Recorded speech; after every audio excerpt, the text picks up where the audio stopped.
Excellency, President Award Kampala, President of the Republic of Uganda, organizers of this event, Your Royal Highness, young achievers that we have seen here on the stage, distinguished ladies and gentlemen. Before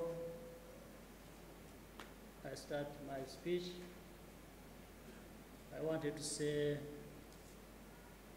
while we wait for the East African football team, I congratulate the Queen.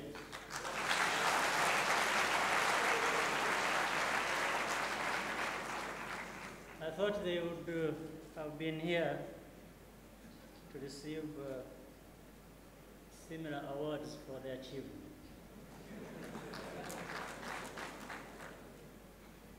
However, happily yesterday,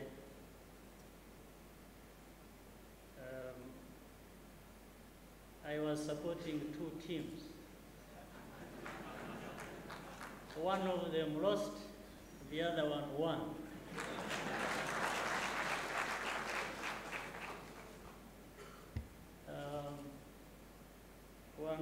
The one that lost was Amavubi. The one that won was Arsenal.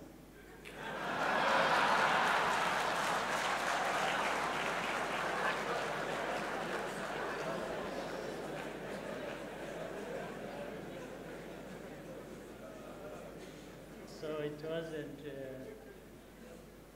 entirely a loss. It was half loss, half, another half was victory. I'm very happy to be here with you to share the pleasure and meaning of this event. Especially honored to be among you here and to be associated with this wonderful occasion. And Mr. President, I wanted to thank you for inviting me and thank the President, the organizers of the Young Achievers organizers. Being here in Uganda and addressing the Ugandan youth feels very familiar. It is like being home, talking to our own Rwandan young men and women. That is because they have a lot in common, but also because their destiny, like that of other young Africans, is intertwined. It is our responsibility as leaders and mentors to encourage them to work together, develop a can-do attitude, define their purpose, and make the right choices. But equally, it is the young people's responsibility to embrace this mentality and make it the basis of their actions. Tonight, however, belongs to the many young achievers that we have just witnessed receiving awards.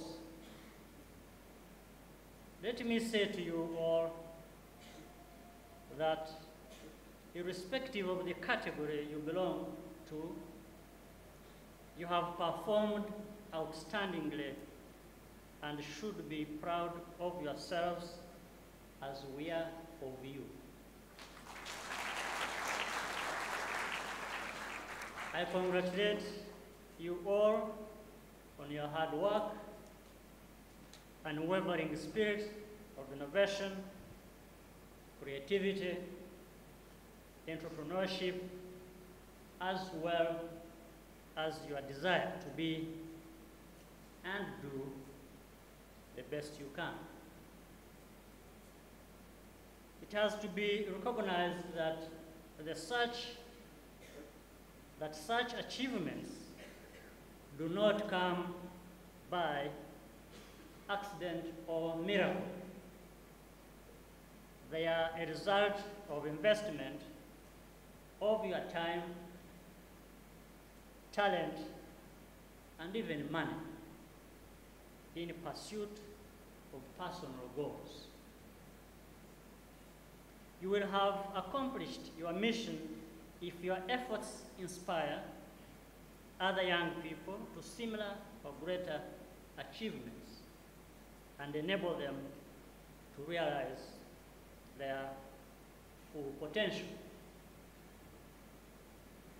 To your peers, you have demonstrated that when you are ambitious and proactive, anything is possible, even in the face of seemingly overwhelming challenges.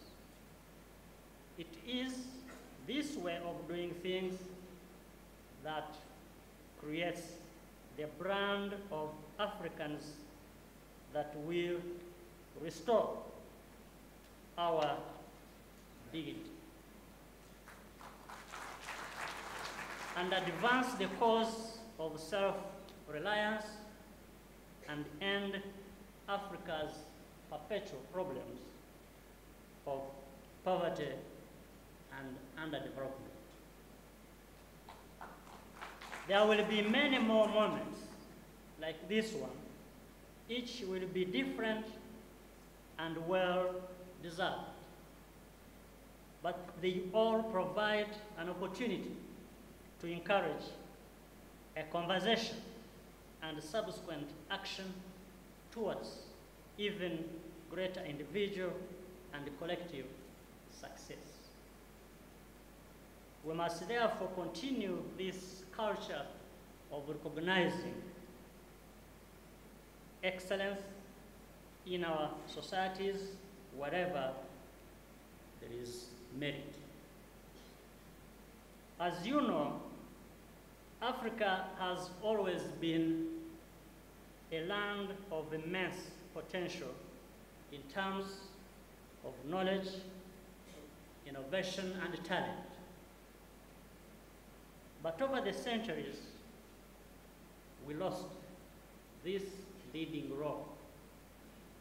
And perhaps, crucially, we lost belief in ourselves, intellectually, and in our creative abilities. The result of this loss has been a tendency for some of our young people to adopt things that have no meaning to our well-being. Instead of rightly seeking modernization while remaining grounded in our own values. Mr. President,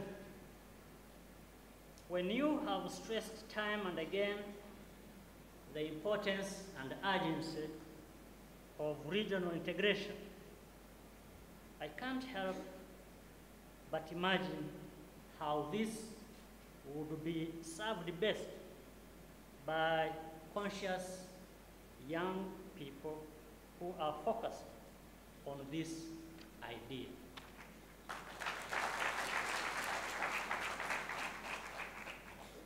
Your Excellency, distinguished ladies and gentlemen, the future of our continent has never been brighter. African economies have been growing steadily despite the ongoing international economic crisis. Our own region of East Africa attests to this fact. Various surveys have indicated that at between 7 and 8% annual growth, East Africa is one of the fastest growing regions in Africa and the top investment destination. We must take the opportunities that this offers in order to transform our societies. It is this dynamism of new ideas, products and services that we can build on for further growth, and for this to happen, we need a more empowered and entrepreneurial youth equipped with the knowledge to address the issues of development. Taking on the new leadership role and exercising their creative potential, young people have to effectively participate in the political and economic processes in our countries. It means changing the mentality that has crippled us into thinking that we cannot do things by ourselves, which has had a negative effect on Africa. I was reminded the other day by a young person, in fact, let me say, my daughter. I was texting with her, and I noticed on her status message on the BlackBerry Messenger that she had written that when you think you can, then you can. And if you think you can't, you are right.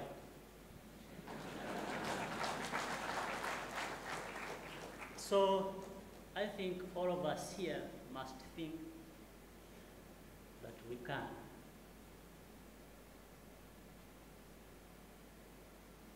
But even for what we can do,